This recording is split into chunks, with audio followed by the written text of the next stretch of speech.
Hi, and welcome to A Time to Thrill. It's me, your host, Aime Austin. It is August. First, I want to apologize for the unintended soundscape. I'm recording this while I'm in Budapest. They are a year into the exterior renovation of my building, also adding an elevator to a 140-year-old building. I have some feelings about that, but we will skip my thoughts on that. Additionally, my apartment faces the street and there's a lot of traffic. I should probably record this at another time, but I've been out during the other parts of the day when it's quiet. Who knows why? So, welcome to August. It's been a hot one this summer. I have unapologetically turned on air conditioning. Such a non-European thing to do, or rather a very American thing to do, but here we are in a hot world. This month, I have the pleasure of interviewing author Kelly Garrett. So Kelly writes crime fiction.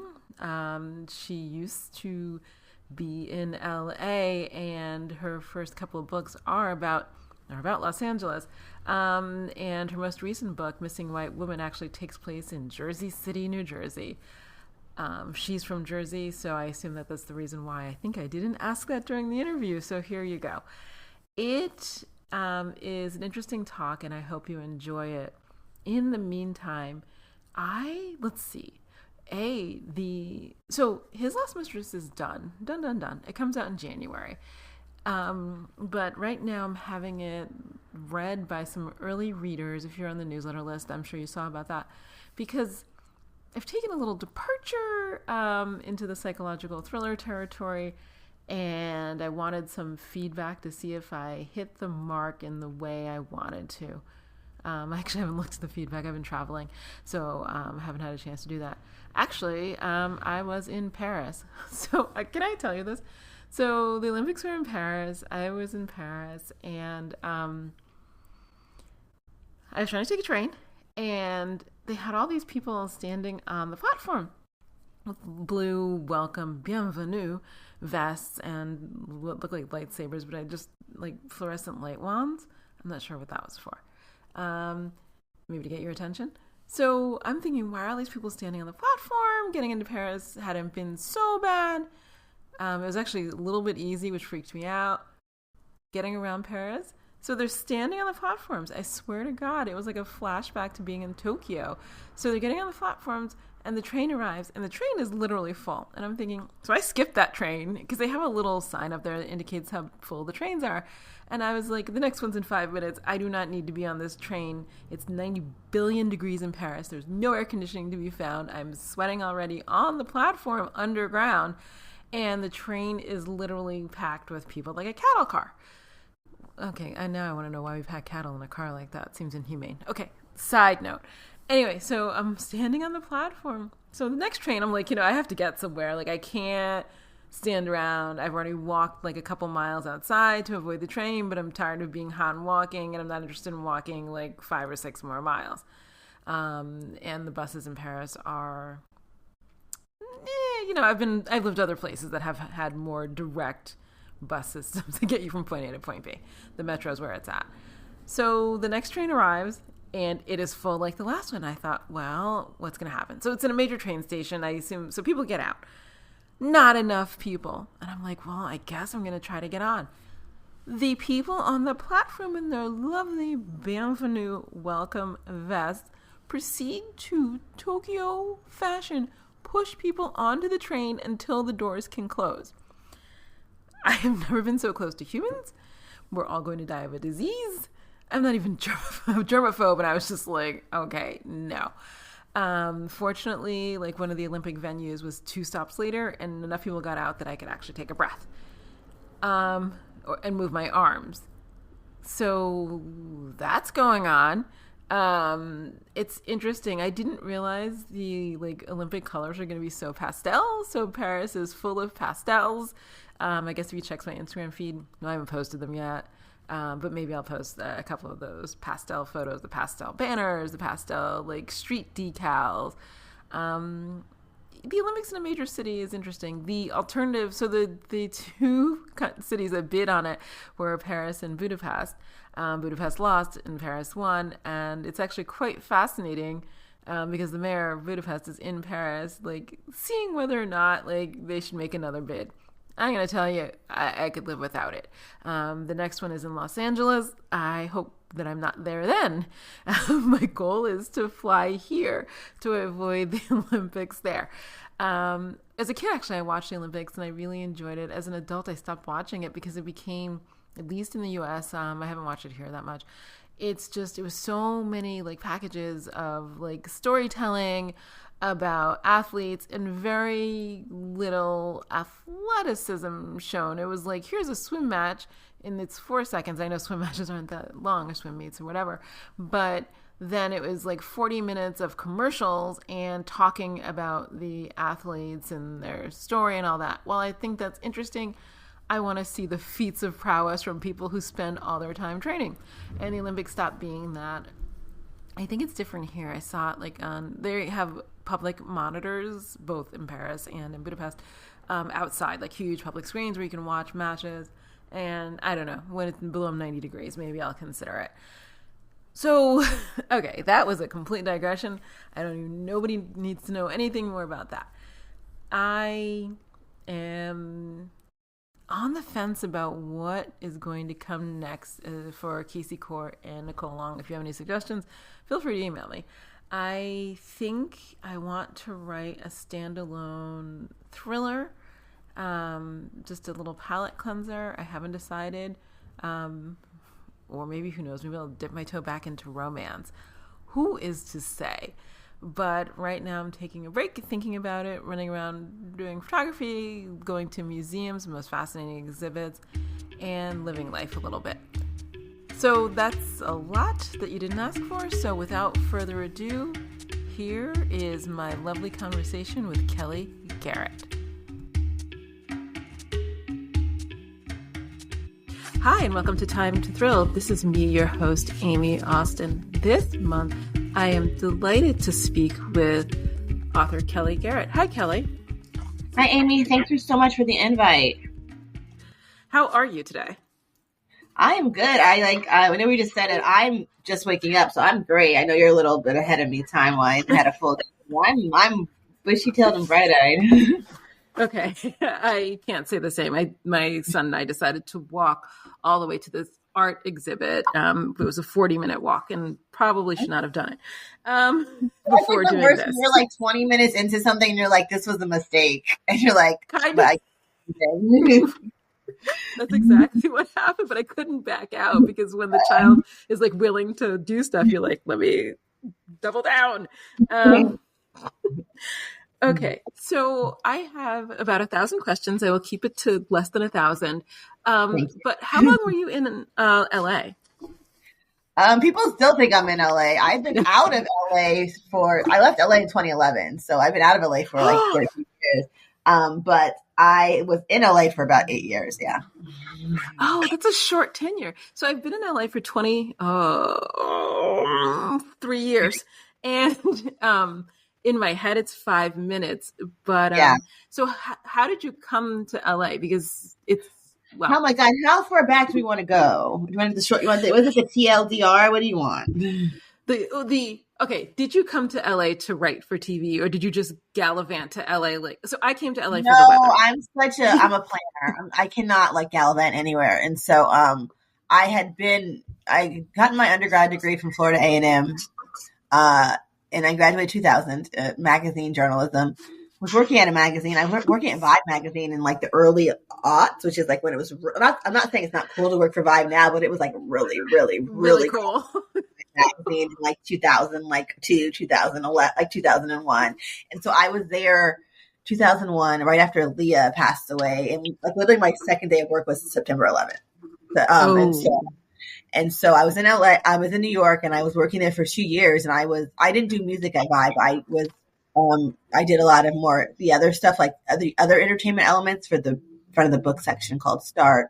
And I would just see a lot of people, and I'm like, oh, look at all these people doing all this great stuff in film. And I like, oh, I'm like, journalism is great, but you're really writing about other people doing amazing things. And I kind of wanted to do something amazing myself. And so that was my thought process. But again, I couldn't just gallivant to LA. And so I applied to film school, and I was really blessed in that I got into USC, which I still think is the top film school in the whole entire country of the United States. And so I was at Vi for 2 years. And so in 2003, I came to LA for film school. Was getting my degree in writing for screen and television. And so I spent 2 years there, got my master's, my MFA, and then I started working in TV. And I, was an assistant, writer's assistant. And then I got into a program on NBC. And then I was on a show called Cold Case. And I got let go from a show called Cold Case. And I was just trying to find my way. And I think I have not been involved in Hollywood for a really long time. But like, it's not a stable income. Not that not that books are, but it wasn't a stable income. And so I was just trying to figure out, I had just turned 30 and I was like trying to figure things out. And so I ended up coming back home. So I have to ask you, okay, so I know a lot of people who, well, let me say this. I feel like you were writing for TV in the last throes of sort of the traditional. Yeah. I mean, everything changes, but in the last throes of the traditional models. Yeah. So basically, once I left television, I did not pay much attention to what was going on.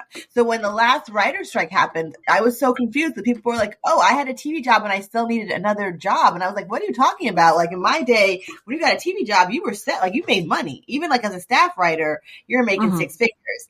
And so, and my one season on Cold Case was the last writer's strike. The one before. Oh, yeah. I remember that, yes. And a lot of the issues that they were talking about, they were still talking about in this last strike. Like, we gotten screwed over with DVDs, and we know that streaming thing is happening, and we don't want to get screwed over with streaming. And so that's what last strike was about back in like 2008 or whatever year it was, right? And so I was surprised, like, we're still fighting over that? Like, they were mad about that like over 10 plus years ago. And so, yeah, I still get I don't know if you've written for TV or no, but when you get a residual check from the WGA, you get it in a green envelope. And so one episode of Cold Case came out in like 2008, and I still get green envelopes, right? And it's not like a lot of money. It might be like $100, but like I'm still making money off of a TV show, and I had a writing partner, so I got half of it. So I'm still getting money off of a TV show I wrote in 2008, half a TV show, right? They consider. I wrote in 2008. So I'm like, streaming, I don't think it's like that. I don't think it's as lucrative. No. So it's changed a lot. Okay. I will not. I could go on for probably a half an hour about this. So I know a number of people who write for TV, but they're all my age. So I'm 52, and they're all about my age. So they did come of age during the traditional time when like there were programs and all of that. And I think there's maybe one left at Universal. No, Paramount. I don't even know if it's still around. So, okay, there's two things I'm thinking about. A, it's because when people talk about there being a showrunner shortage, they're like, there's not a deep bench, and we're looking, especially for like women of color, for showrunners. And I'm like, well, without traditional programs, it's hard for people to break into. That's one thing. But the other sort of thing is that the second job, I didn't know that either. And when the strike came, so I know some people who do very well on TV. And I know people, I guess, who do less well. So when the strike happened, I was talking to somebody, and they were like, why do you think I opened this like restaurant or something? And I was like, I thought it was a thing. Like, I want to open a restaurant. I don't, but I assume they did. And they were like, no, I needed a second income to supplement TV. And I had not. Okay, A, that's not the conversation we would always have. Like, it's not like I'm opening a restaurant because I really need the money. But I was surprised that it had gotten, for some people I know, it had gone off the rails in terms of making an income. Other people I know have like overall deals and other things, and those people are doing fine. Like you could, like if you got in, like when Shonda Rhimes did Grey's Anatomy, started Grey's Anatomy 20 years ago, and let's say you happen to get a staff writer, you could, if you stayed on that show right now, you'd be rich because the show's been on for 20 years and you usually rise within the ranks of the TV show, right? Right. But at the same time, I might have been put on a show that was against Grey's Anatomy that got canceled after one episode. And then after that, I'm a staff writer, and I might not get staffed again for 2 years. Like there's just no consistency. And I can remember, Amy, I went to a meeting and it was a WGA meeting for women, and they were talking about how, like, if you get pregnant and your showrunner just doesn't want you to work, you can just get fired. Like, so all the like labor laws that we fought for in every other field, basically back then, and I don't know how it is now in TV, it was just like, oh, it's whatever your showrunner wants to do. And I mean, you could sue him, but you'll never go to work again. And it's like, that was like, I was like, this is not the industry for me. Okay, that's and I could see that. So I guess okay, so since I've been in LA like 23 years, there's two sets of people: the people who are obviously never leaving and the people who come and go. Because I'm from New York City, so both have like that transient nature. People are like, I'm going to come here and make it, and then they decide to leave. So some people I know stay, but I know people who, so I had my child at like 38, which is, I guess, considered old, and for my own reasons, not for career reasons. But a lot of the people I knew were having, either they were actors or writers on TV, and they wanted to have a child. This was the last, we're at the end of the maternity window, but they knew that they were going to be unable to work. Right. So that hasn't, well, my son's 14. I have to think about it. It hasn't changed substantially. I'll just leave that there. That makes me so sad. Yes, and some of the issues are the same, and I have thoughts about reality TV and some of the issues about non-unionizing and other realms. But okay, in streaming, a lot of that, those issues are still problematic.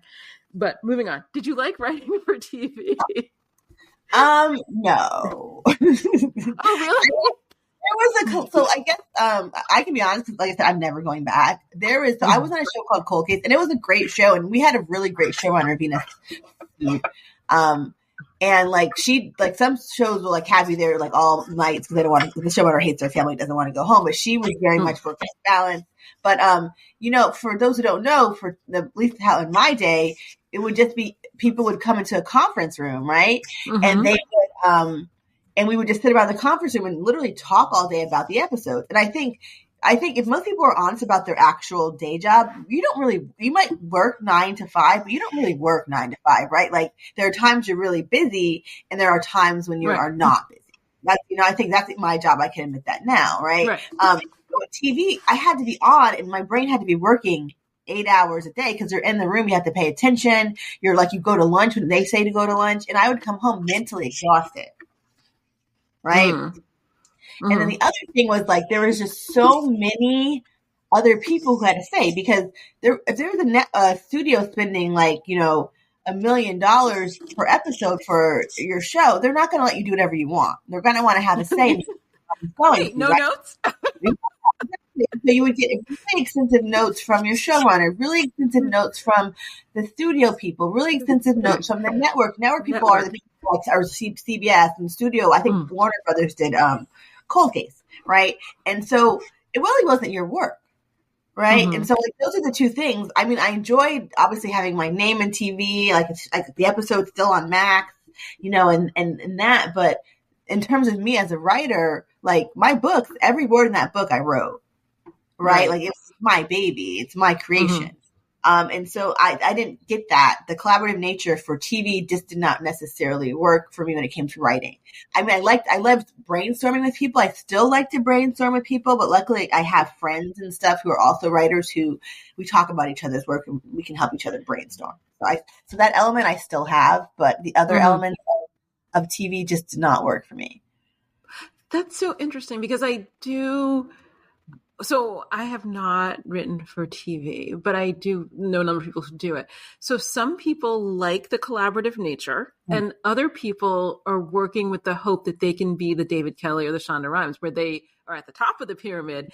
And therefore I don't want to say it's less collaborative. They have more ability to direct the way things go, story-wise, I mean. So those are the two kinds of people I know. And some people I know, they have houses and children. They just can't quit. So it's like any job where they're in because that's the thing they know how to do.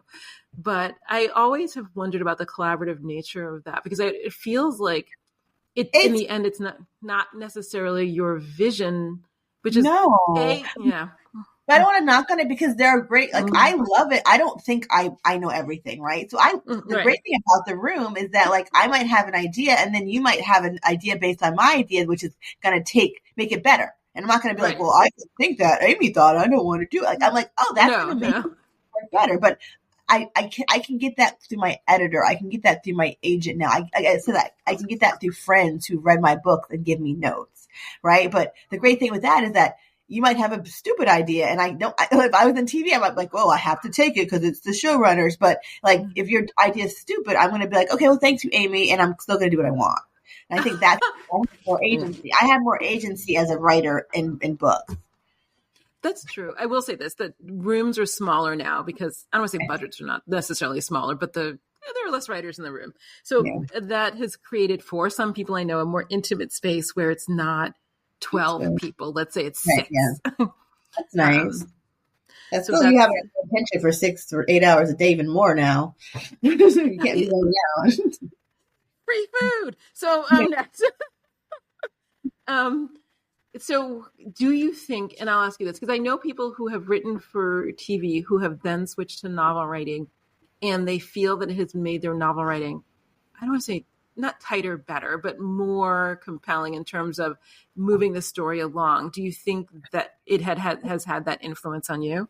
Yeah, I think, I just paid off my student loans and I graduated like 19 years ago. Right. So I had spent a lot of time when I decided to leave television. I was like, oh my God, I'm a loser. I spent all this money to go to film school and I'm not using it, but there are still elements that I use. Yes. Like there are certain people who read my books are like, oh, it should be a movie. It's very cinematic. And I think it's because I have that background where like in TV, you only get 42 minutes.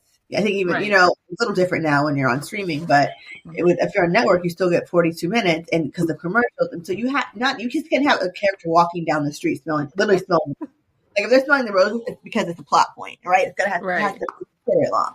And so I think I try to do that with my books too, where every scene, either I'm introducing a character or I'm planting some kind of plot point, or I'm, setting something up for later. I'm doing something. Right, that's going to move the scene around, move the plot and the story along. So then, I think good with dialogue. I think because you have to be really good with dialogue. Good dialogue, it sounds realistic, and that really is because like it's all like ooh, hi, how are you? Like you can't have that for that. If I'm doing that in TV shows because I'm avoiding something, I'm hiding something. Right, again, it's a plot point. And so, but there are bad things too. Like I really suck at description. I hate to read a lot of description in books. I have to go back second pass and like, describe the room, describe what her hair looks like. I won't describe characters, so I think there's certain things I don't do well. And I think it's also because TV, you don't have to really describe what the character looks like in depth because they're going to cast who they want anyway. Right. Right.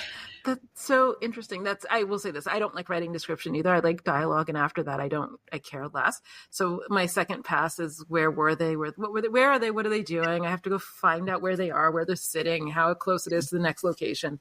Not my favorite, but I know people who love description. Actually, I was reading a book today. I started a book today and the description was excellent. And I was like, it was describing I'm not going to get this, a part of Texas that's really hot.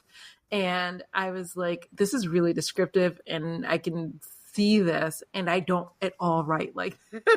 I appreciate it. So I appreciate that people do it. It's never going to be my thing. I'm never going to hear from a reader, I stayed up all night and I felt like I was there. Yeah. I could smell it. You could smell what she was smelling, Yeah, no, I don't get that at all.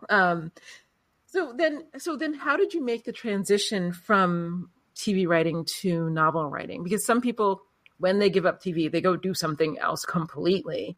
No, I still have a day job, right? So, I decided to leave in 2011. My grandmother had passed away the year before. I was just like living, if your family's all in like New Jersey area and you're in California, like it's not like you can just get in the car and drive there, like, and be there in like 10 hours. It's a days long trip. It's not easy to get home.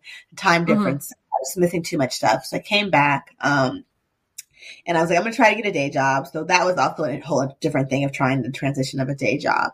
But I had the idea for what would become Hollywood Homicide. My first, well, I was still in LA, and Mm-hmm.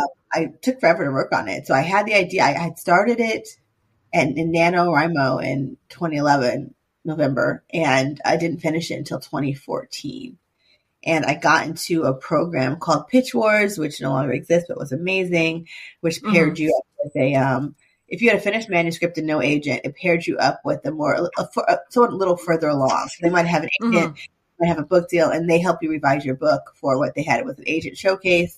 So I did Pitch Wars, did the agent showcase, agents could like read the first 250 words and then request more. And I had only 2 requests, and one of them turned out to be from my agent, Michelle Richter.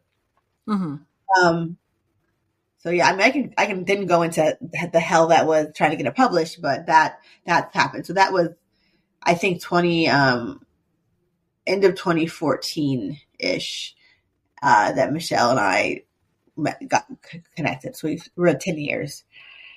Did you enjoy, let me say this, because, okay, I can write a book now, which is, I mean, I know how to write a book now, and it doesn't break my brain, but writing that first book took me years because I couldn't, even though I had read thousands of books over dozens of years, it still was a more difficult process than, it was just difficult. I don't know what I thought was going to happen, but sitting down and writing a story was way more difficult than I'd anticipated.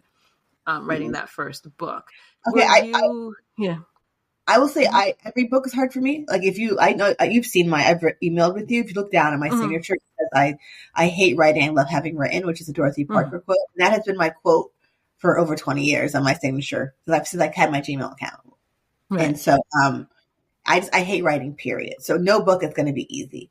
However, I'm like, I know you're from a former lawyer. I came from Mm-hmm. television. I came from journalism. Even now, like every job I've ever had has been writing focused. It just might have been creative. Um, Mm-hmm.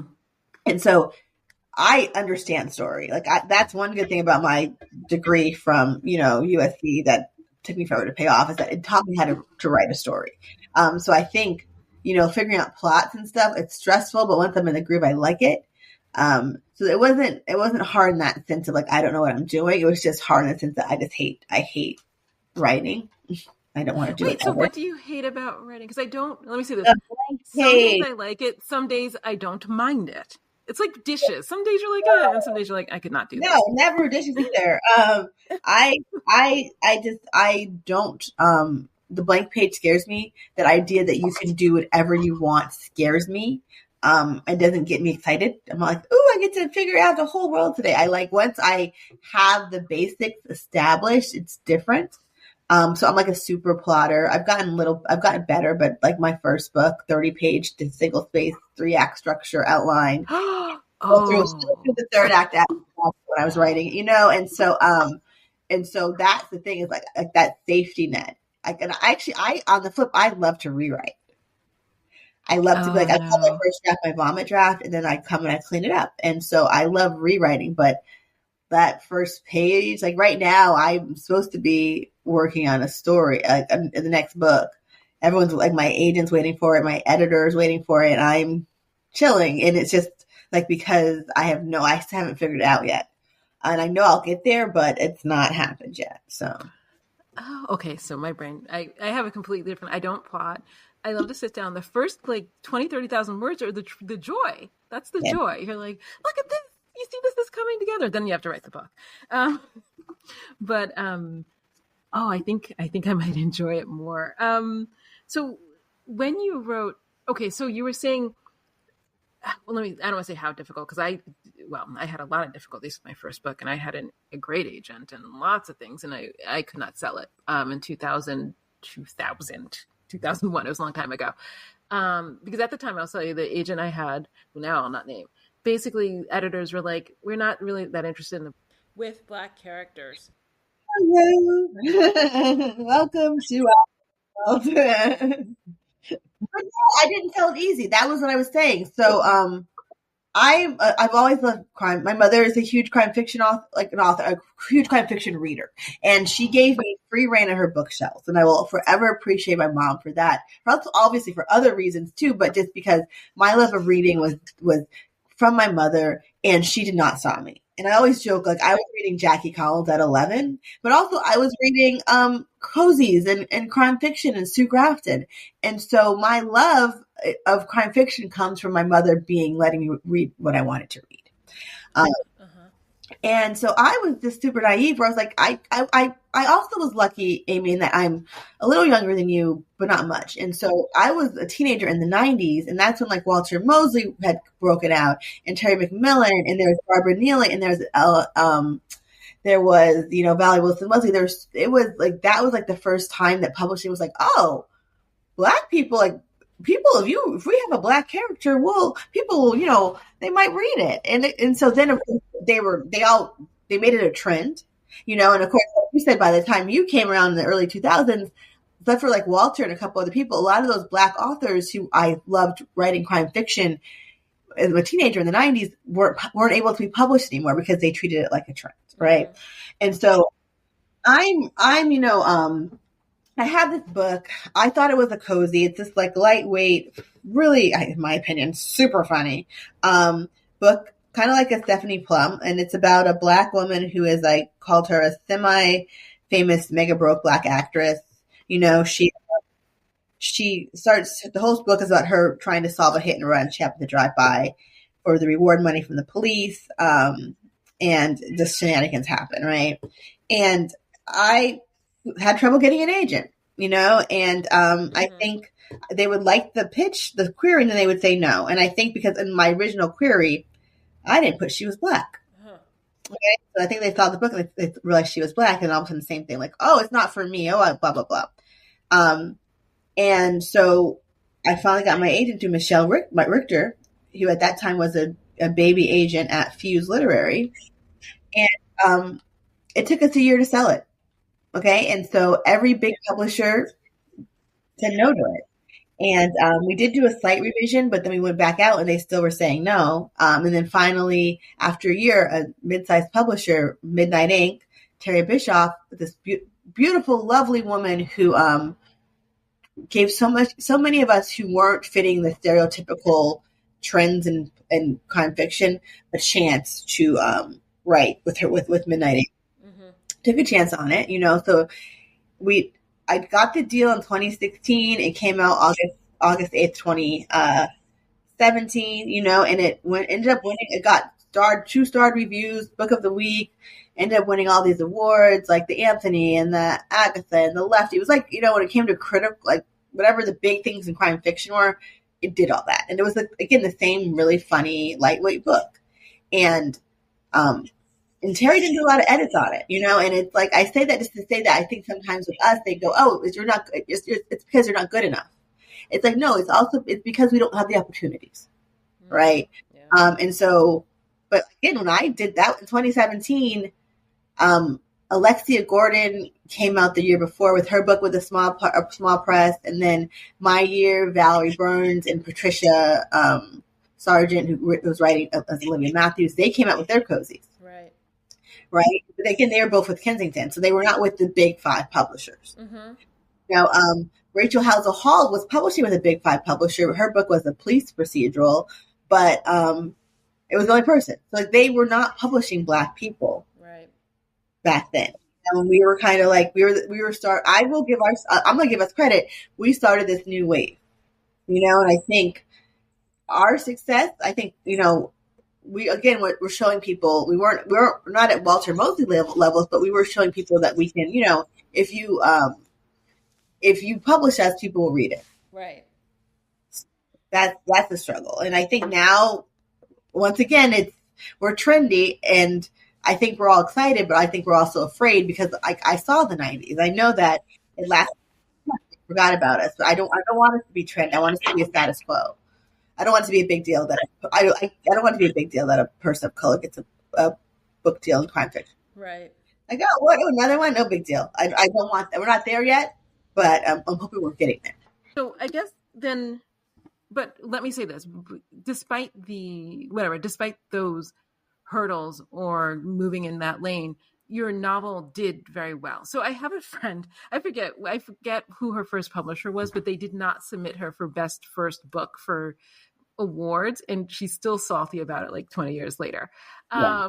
Because you can't do it the second time, well, unless you change your pen name or something. But what, with those struggles, were you, I don't want to say surprised, how did you feel about getting those best first book awards or best I mean, debut? I was excited about it. I think also just because at that time I wrote like light, fun, very girly books, and I Mm-hmm. think, just like there's a racism problem in crime fiction, there's also a sexism problem in crime fiction Right. where people will say they don't, you can, even if those who, some people have outright said that, the cozies aren't real books, aren't real crime Yes. fiction, serious crime fiction. But Yes. a lot of people think it, and so, I didn't expect to have that success that I had, especially with the Anthony Award. Like I was up against Jordan Harper, amazing guy, really nice guy, and had like this huge book, I forgot the name of it. Like my mother has on her bookshelf, and like won the Edgar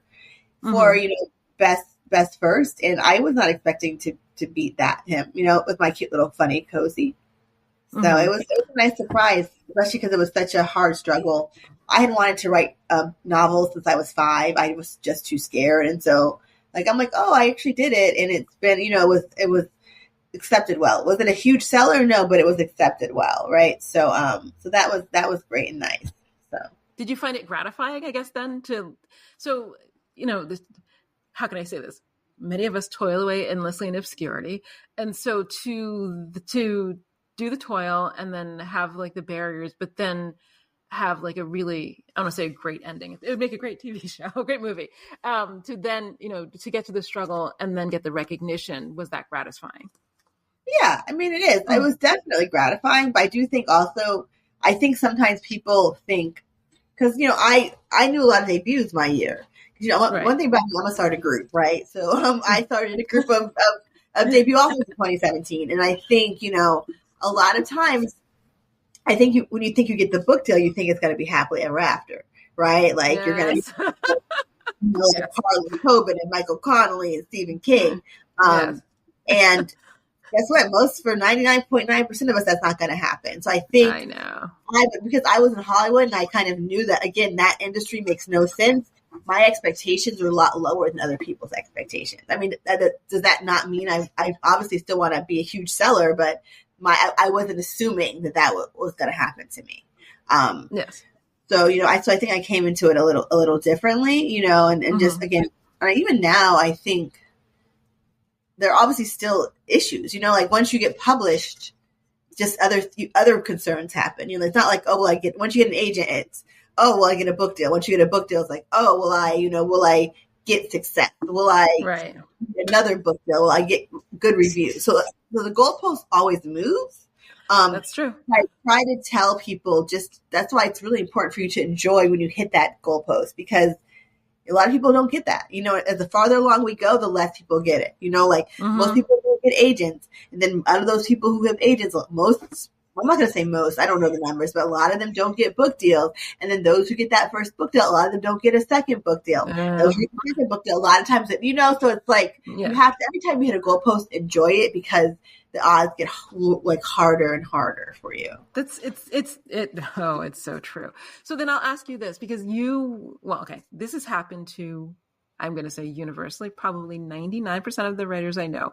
But how did you feel when your imprint stopped? Well, let's say, I don't want to say closed, but stopped accepting new writers, excuse me. You want the honest answer? Mm-hmm. Yeah. I was again. I don't care. I was 3 books in. It was a 3-book deal, right? Mm-hmm. And the first book went good, right? And it was I think they were also surprised at how acclaimed it was, right? Right. Second book, that's when the issues started happening. And I think also the rose-colored glasses were offered me, where I was like, a good example because this is not Terry's fault. My second book was supposed to come out.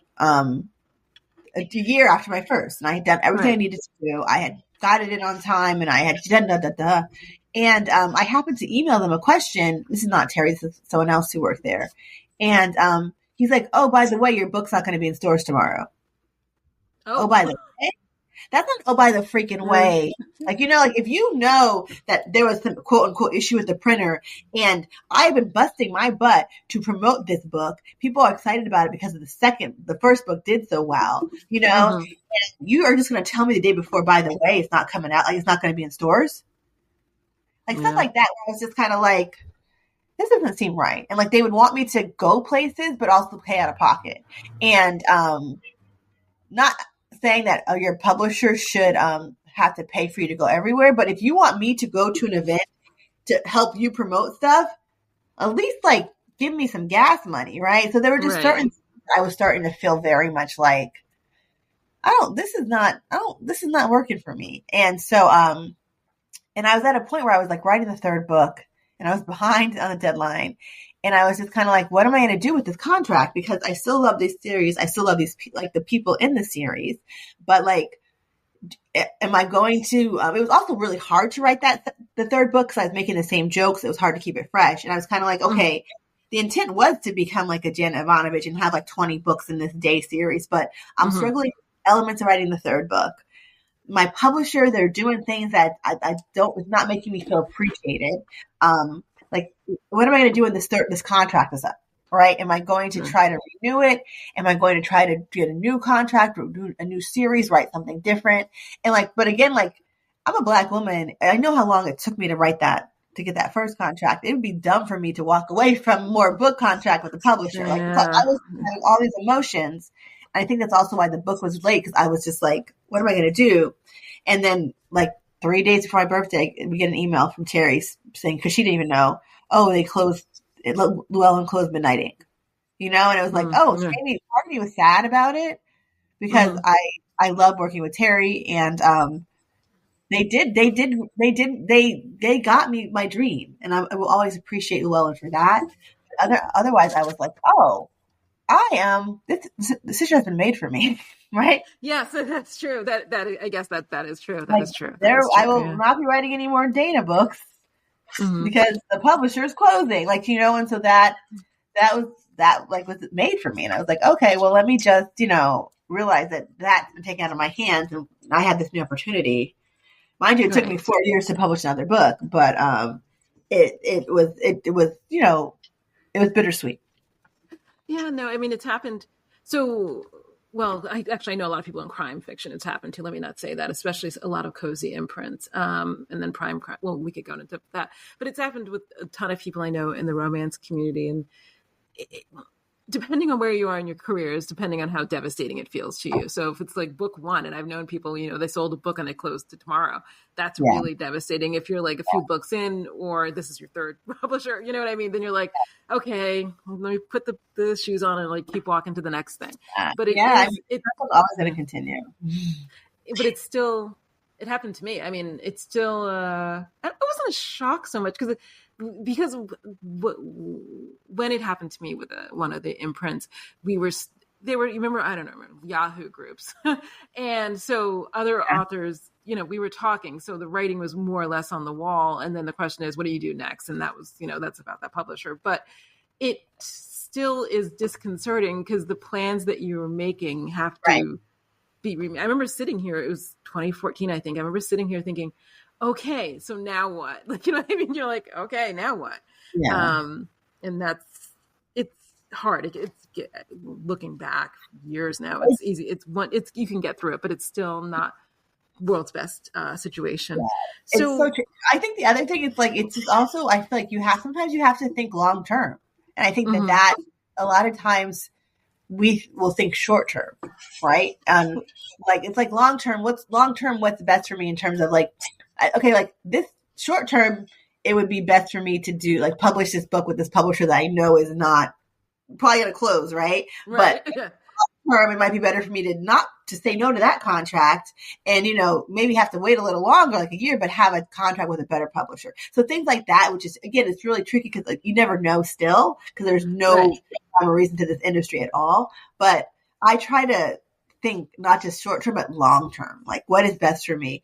long term. Even like when I chose Mulholland for my sister, I was thinking long term, this is the best publisher for me. That's so interesting. It took me years to have that ability to see that because I think it's hard because you're writing a book, at least for me, and I caught in the weeds. So I'm caught in the weeds of writing an actual book, and then to back away and then also think about writing as a career. Those are two. That's to me. I found it difficult now. I saw some interview that some author did, and she's mentioned author hat and writer hat, and there are two different hats. Right? Yes. Like a writer hat is that's the person who's at the computer writing the book, but sometimes you got to take that writer hat off and put the author hat on, and that's the business person. And that's a struggle too, trying to balance both. It took me, but I feel like, to be honest, it took me maybe like 5-10 years to not feel attacked personally by every like wind that blew by. And now I care so much less, but I used to care so much more. And now I'm like, it comes and goes, and then tomorrow it'll be something different. Yeah. So, okay. So let me ask you this. I have two different things I want to ask you about. Let me ask you this. Okay, let's go back. What made you, okay. You're one of the founding members of Crime Writers of Color. And what possessed you to do that? Because I won't say this. I will never get up tomorrow morning and think I should start a group.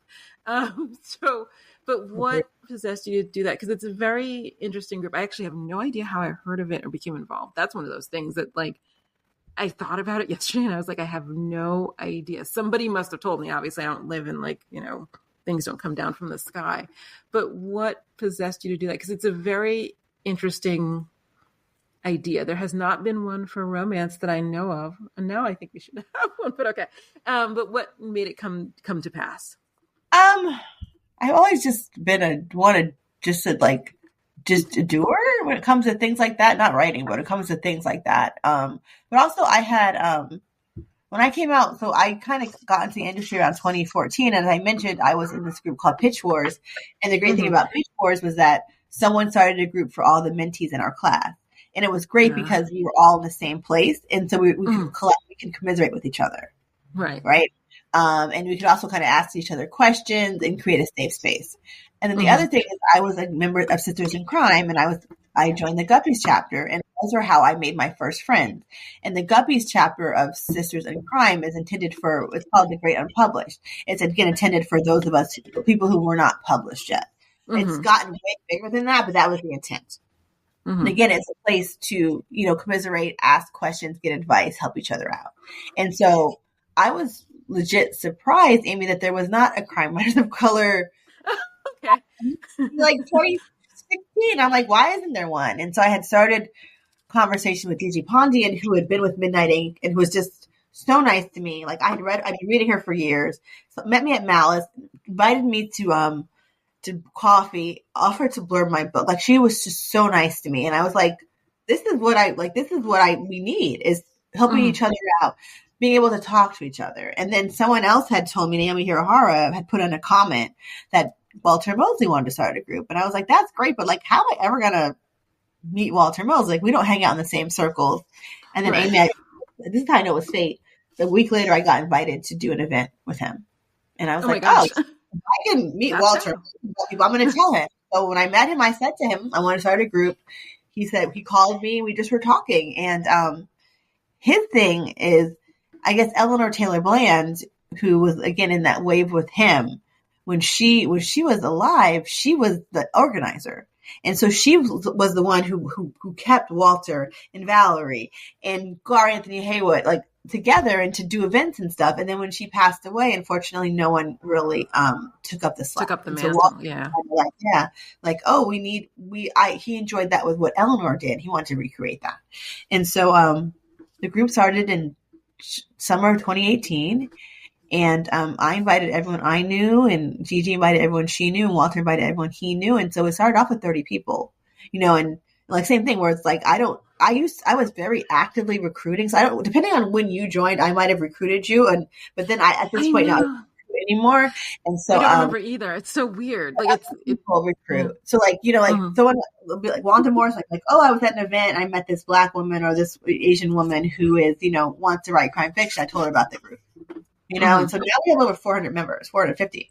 And Oh wow. so, Okay. and I think I don't know how active you are in it, but it's like, it's so great because it is such a safe space, where Mm-hmm. we're all equals. Like Mm-hmm. you could, like, someone who's just starting out could ask a question, and like literally Naomi Hirahara or Vaseem Khan will respond with advice. Or Dorothy Coombs, will respond with advice. And it's like, we're all Mm-hmm. equal. And it's truly an amazing safe space, where it's, if anything, it's too active, but I'm happy because I'm glad people feel so comfortable that they can kind of come in and ask questions. Or my favorite thread is what we call the good news thread, where any good news you have, you put it in there and we all cheer for you. Like that. Yes. That to me is just, I'm so glad that's the space that we've created. I think it's exceeded Walter and Gigi and my expectations. And we're just so in awe, and to kind of like, we're getting recognitions, like Mystery Writers of America gave us an award a year ago. VoucherCon's giving us an award this year. Like it's exceeded all expectations. So it's amazing. Okay, so this is going to take a turn. There's no good way to segue it. So this week, I'm sorry, this whole working at home writing, I have no sense of date and time. I read Missing White Woman. Okay. And I have some questions. So okay, let me ask you this. Let me say this. One of the things I've been thinking about over the last, let's say 6 months, probably a year, is the idea of social thrillers that also, I don't want to say have a social message. I don't want to make it sound preachy or after school and specialist, but sort of take on a topic that people otherwise wouldn't talk about in the context of crime fiction. But I have no idea. What was the catalyst, or what was the thought behind the story? I got the idea. I was at a friend's house. I was doing a writer's retreat at her house in Baltimore. It was like a 4-story row house, working like a sister. And she was not there. And I have a very overactive imagination. And I literally was on the 3rd floor bedroom, and I was like, I could go downstairs tomorrow and find a dead body and have no idea how it got there. And her neighbors would be like, who are you? Why did you kill someone? So that's the idea behind Missing Woman. I'm a Black woman. I write Black women, and I don't necessarily, like, my job, I don't think we have to always write about racism. I don't think we always have to have a message behind our stories. However, as a Black woman writing a Black woman in America, it's going to have certain racial undertones, just because it would be really unrealistic. Like, me walking up to a cop is going to just be a different feeling than a white woman walking up to a cop. Or especially me as a Black woman walking up to a cop is going to have a different feeling than a Black man walking up to a cop, right? So I think to ignore that would not be a true book. And I think I've always been fascinated with missing white woman syndrome, which is the idea that when white women go missing, or something happens to them, it gets a lot more media coverage than when Black and brown women go missing or murdered or things like that. And like, I'm older. I'm 40. I keep saying I'm 46. I'll be 46 soon, but I'm not 46. I'm 45. Okay. So in the early aughts, like Lacey Peterson disappeared and Shonda Levy. And so I was so fascinated because I'm like, when people your age disappear, like, oh wait, like I could be in danger, and I didn't encourage right away that like all of the news was always white women, and didn't happen to years later when someone pointed out it was usually just white women. And so, I just kind of thought it would be interesting to kind of take that trope in domestic suspense. Missing woman is such a trope of domestic suspense, but it really is. Yeah. what is the Black perspective, right? And it's, if I wanted to do a missing Black woman book, it would be a different book in terms of media coverage. Like, there would be not as much, right? But I think it would be really interesting to take that missing beautiful blonde trope that you see, and like, you see it in Gone Girl, right? But what is the Black perspective? Like, how do I put a Black woman in this situation? And that the thought was like, oh, she's the person who found her. She's the person that people are thinking that was involved. Her and her boyfriend were involved in it. And how was that going to affect her when they were, and she's trying to figure out what happened? And so that's where the idea came from. And there's a huge, we're saying social thriller. I thought you meant social media at first, because there is such a huge social media element. Yes. To the book. And that part, I'm going to be honest, I don't partake of social media a lot. So Oh, for me, I'd have to really think about it, because I was like, I know there's like TikTok, and I know there's Twitter or X, and I know that it has an impact on people. It's just not my experience of life. So I was like, I was really, after reading it, I was like, so can they bring more attention on something? Yes. Is the attention positive, good, or productive? And that was a different thing I'm actually going to think about, because I hadn't thought about it. Because I grew up I was telling my son today, I grew up, we had I lived in New York City. So we had 3 networks and 3 independents and PBS. I mean, it wasn't that many channels. So, and TV went off at night. So, the attention was very focused and very limited. But with social media, it can be diffuse, but people can bring a lot of attention to things that otherwise would not get it in mainstream media. And I hadn't considered that, especially with the whole amateur sleuths being so popular right now as well, with podcasts and that kind of thing. And I was like, oh, that seems like a lot. It felt like a lot. I was like, that's a lot that I haven't thought about. Why? And I was asking you this. I read a couple other books this summer with missing women, and I've noticed it's popular, and I'm trying to figure out, and maybe you haven't thought about why it's so popular. Part of me wonders why it's so popular, and part of me wonders, I think somebody should do something about it. Something just, women just going missing. I think it's your own personal fears, right? I can't, I think as a woman, I walk, even the street I walk down, I'm like, oh, that street's a little too dark, or that street's a little too, it's too empty, right? I always say that, if I'm walking down the street and I see one man behind me, I'm like, what is it? The whole comment, I don't know if that hit where you were, but it's been a whole discourse in the U.S. recently. If you're a woman and you're alone in the forest, would you rather encounter a bear or a man? Right. And most women are saying they'd rather encounter the bear. Mm-hmm. Okay. And so that's the thing is, for me as a woman, the world is not a scary place. However, it's this place where I feel like I always have to be on guard to keep myself safe. And so I think when it comes to certain things, what are biggest fears when it comes to being a woman, I think are going to be a little different than biggest fears when it comes to being a man. For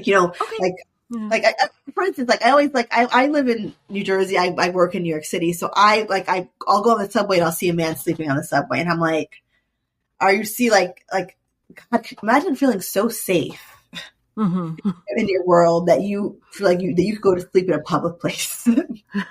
Okay. My world is not that. I'd be literally so afraid for my life to go to sleep in a public place.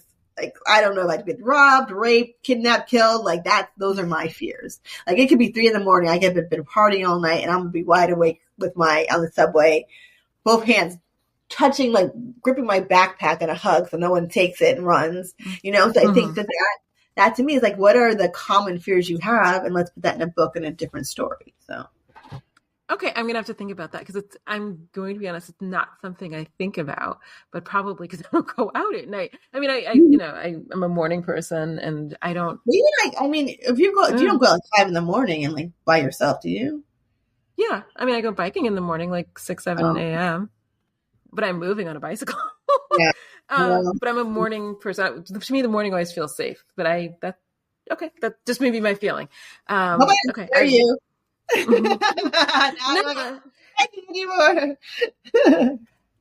Okay. I'm really going to think about it, because I'm going to be honest. I read a book called Local Woman Missing, American book, maybe a few weeks ago.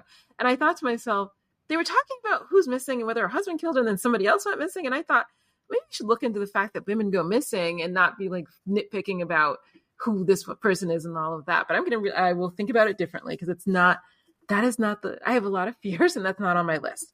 Okay. You answered that question. So let me say this.